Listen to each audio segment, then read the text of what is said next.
Morning light, quiet kitchen table, and I'm talking to you like we're sharing the same mug of coffee. I want to show you something simple and a little strange about how your mind works. Think of a lemon, not the picture. Listen for the word. Lemon. Sour.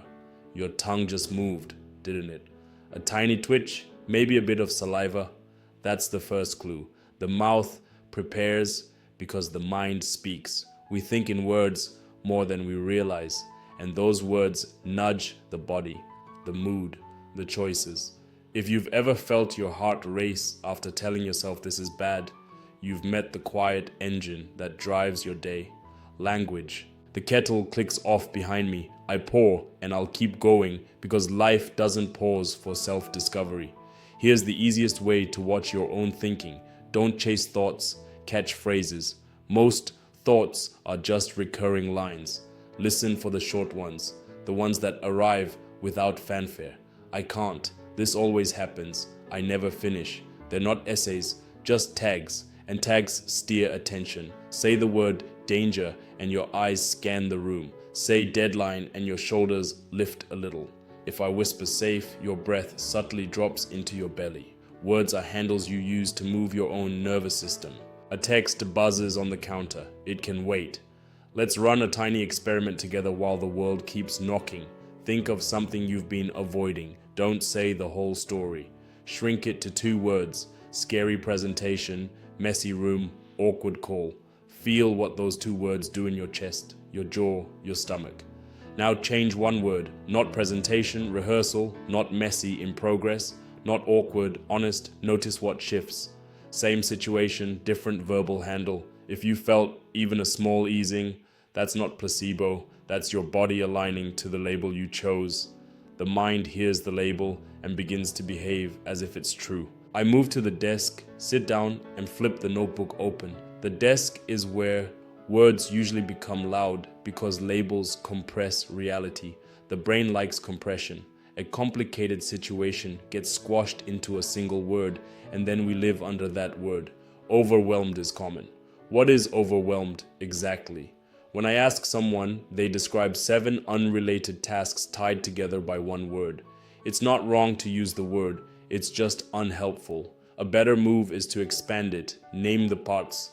Overwhelmed becomes email replies, laundry, rent payment, resetting a password, finishing slide 3, calling Nomsa. Suddenly the monster is 6 mice.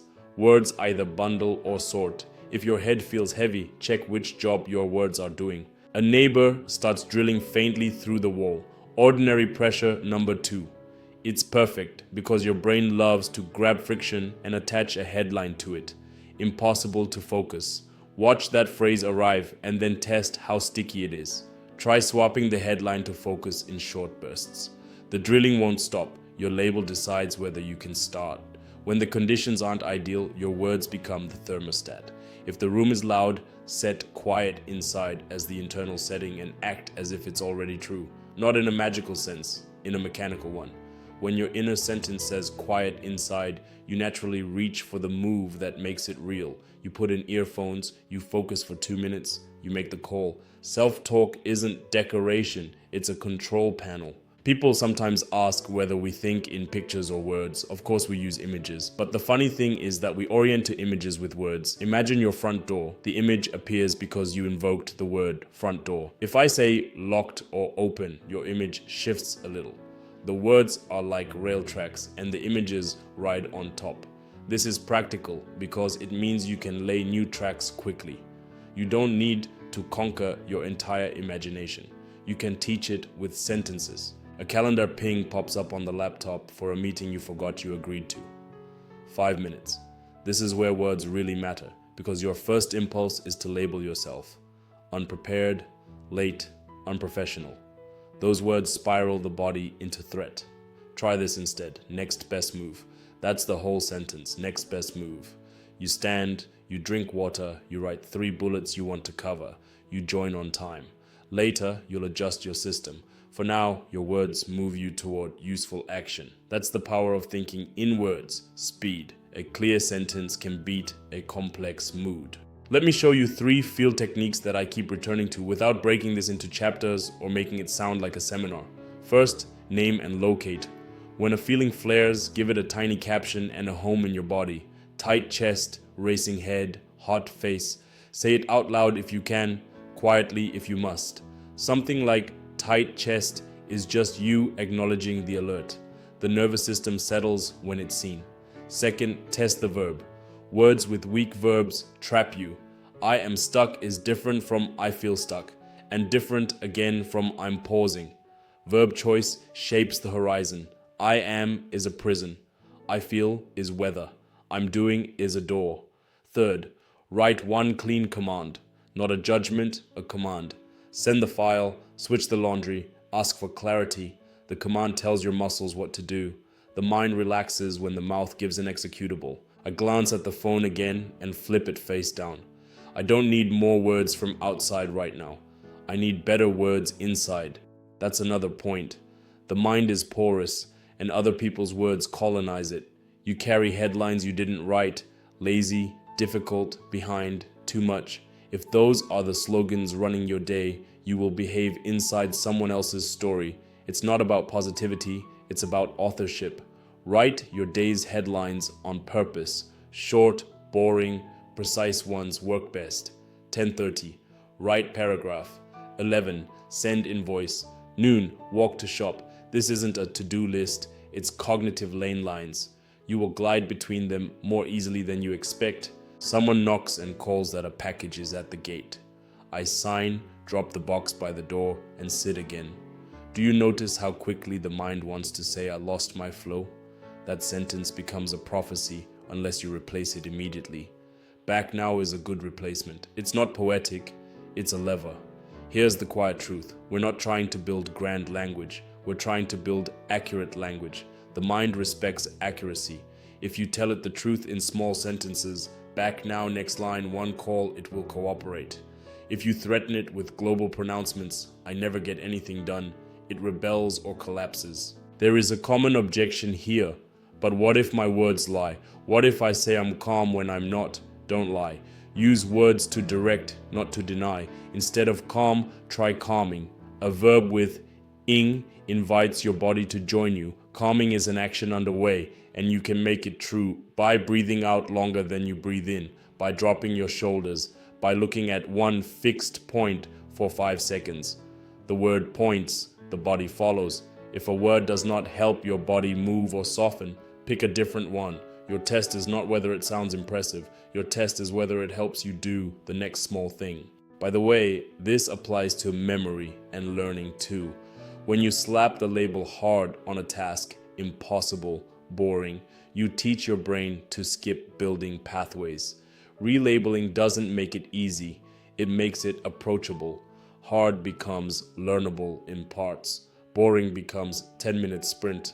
Tedious becomes practice. These replacements are not affirmations, they're instructions. I look at the window.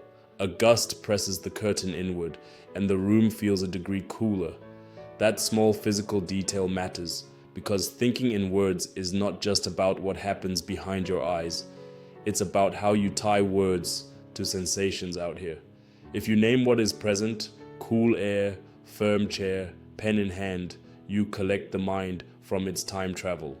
The present is not a magic cure, but it is the only place where verbs can occur. You can't send the file yesterday, you can only send it now. Words that anchor you to now stop your system from leaking energy into places you can't act. Let's rewind to the lemon for a second and push it one step further. Think of a bigger word, a heavier one, failure. Don't stay there, but notice how your body reacted. Shoulders, eyes, breath. Now swap it with a more precise phrase. Failed attempt on Tuesday. Look what that precision does. It shrinks the horizon of doom from forever to one afternoon. Precision is compassion. The more precise your words, the kinder they are, not because they flatter you, but because they remove the fog. The brain can't navigate fog, it can navigate streets with names. Another small pressure shows up. A notification nags about low laptop battery. Power cable goes in. Problem solved in 2 seconds. Language can work like that too. I can't write becomes I can write the opening line. You plug one sentence into the problem and the system lights back up. Notice, I didn't say affirm, I am a brilliant writer. That's not a cable, that's a poster. Posters don't power machines, cables do. There's one more practical move I want you to see because it's simple and it works on both thoughts and feelings. It's a 2-column scratch pad you can do on any piece of paper. Left side, the raw line that showed up. Right side, the line you'll use. Left, I'm behind. Right, I'm sequencing. Left, she hates my idea. Right, I'll ask for one improvement. Left, I always procrastinate. Right, I start messy for 2 minutes. Don't seek perfect wording, seek actionable wording. Then read the right column aloud once. The act of speaking recruits more of your brain. If you're in public, whisper. The crucial part is to hear your own voice issue the instruction. You'll feel silly the first few times. You'll also move.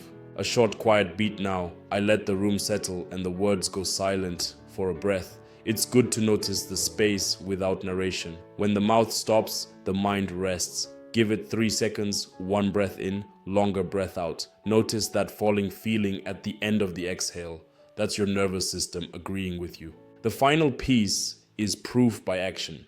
If words shape thought and thought steers action, then the cleanest way to end a lesson on thinking in words is to pick one sentence that matters and let it carry you to a visible result. I turn the notebook to a fresh page and write 5 words. Send the overdue invoice now. I say it once, just loud enough to hear it. I open the email, attach the file, type the subject exactly as the sentence says, and hit send.